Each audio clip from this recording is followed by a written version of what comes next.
We did it. We started in '65. We did the pilot. Started shooting around December of '64, and went on the air in that September of '65. And we did it 3 years. And then, in some areas of the world, it's never been off the air. Like Australia, they finished the 3-year run and then started all over again. And I've just recently learned that we are a big smash in Brazil, where there's a website for us, and people are... I've noticed that the increase of fan mail from Brazil, and they just go bonkers. Well, originally the pilot was very serious. It was a drama, and it was about this family. And they took the pilot and divided it into 6 episodes and brought in Jonathan Harris's character, Dr. Smith. And he kind of created this character, which we were all aware of, which just kind of changed the shape of the show. And it became more humorous. And then Star Trek came on, and they were like taking the drama side, and we were kind of taking the comedy side. But it was so popular. People loved it. I have to tell you, I think sometimes it looks like it was made in somebody's backyard. I mean, it reminded me of Buster Crabbe, and with the little tinsel balls being thrown across as meteors. But and it had, and I think that was part of its charm. It had that kind of look of sort of a homemade movie kind of look, and I mean. The monsters, who you could see the zippers, and the bloop who had the hat that, it was obvious that you could see the hat line. But that was part of the charm, and the kids didn't care. It was an immediate success, and we got excellent reviews from people that you'd least expect, like Jack Gould of the New York Times.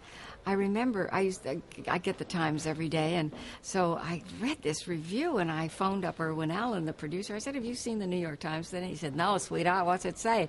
And so I read him the review, and it commented on things that were, first of all, about the sophistication of the hardware and the set and things like that, and about the qualities within each of our characters. And it was really a great appreciation he had for it. So Irwin took a big ad in the Hollywood Reporter and the Daily Variety and reprinted the review completely. And it was interesting to see what people were really led to enjoy it on another level, because it was really a kids' show that was on at night, on Wednesday nights at 8 o'clock, Matter of fact, one of the executives from CBS, when he first saw the pilot, said, "It's a hell of a lot of money to spend on a Saturday morning show." First of all, I think science fiction is very big. I think people love to kind of dream about things that hadn't happened or will happen or could happen, or they like eeriness and stuff like that. I think when the show came out, it was closer to the space program. And I know I was enamored with the whole space program. And I think a lot of people were, hanging on the fact that man could, walk on the moon and all of this stuff. And here was a family that was going to, kind of take off into space. And wouldn't that be cool, And wouldn't that be really neat to be able to do that and live on another planet? And I think it just kind of perked people's interests. And then, the aliens and stuff like that. I mean, people love that.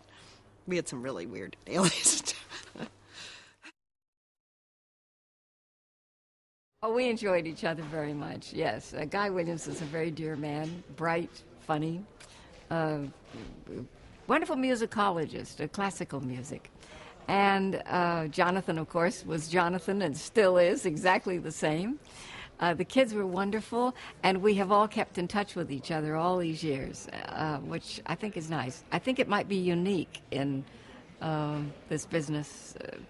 They don't do it. We meet every 3 or 4 months for lunch at Fox. We've done a couple of conventions, which have been great fun. We did the 25th anniversary party and a 30th anniversary, and we did them both in Boston, and 30,000 people came through the gates each time to see us.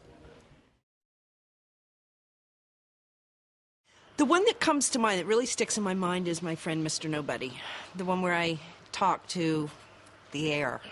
I don't know, there was just something neat about that show. It was in black and white, which makes it kind of, different, and I just really like that show. Was there a man in the robot? The answer is yes, there was. The second question is Dr. Smith really like that? The man, is Jonathan Harris really like that? And my answer is yes, he is the same on as off, and we'll be the first to tell you about it. It's a wonderful story he tells about himself, saying that somebody came up to him and said, Jonathan, that accent, are you English? And he'd say, oh, no, dear boy, I'm just affected.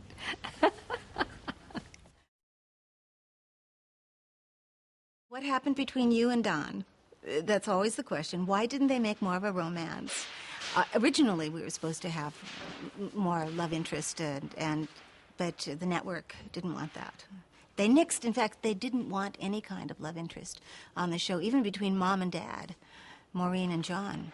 And they weren't allowed to touch. Oh no, don't even hold hands. You could only just use your eyes and look a certain way and at each other, but that was it. Mark and I, by the way, really, really enjoyed each other's company. And, you develop crushes on people when you work, and both of us were married, and so we never went anywhere with it, but we really, really liked each other, and I think that came across. I mean, we'd go out to lunch, and we'd flirt a little, and talk, and laugh, and giggle, and then go back, and everybody'd say, where were you? Oh, no. Yeah, they had actually talked about it a long time ago, and I think the fans had asked for it a long time ago. And Billy actually wrote a treatment which had a pretty good idea. I mean, it was a neat concept for carrying the family on, because in the series, none of us. We just kind of ended. We never came back to Earth. We never died. Nothing happened. It just kind of ended. And it was kind of a shock, I think, to a lot of the fans. So he had come up with this idea of how to kind of resolve that, but then create this series to go on with new people. That would have been great.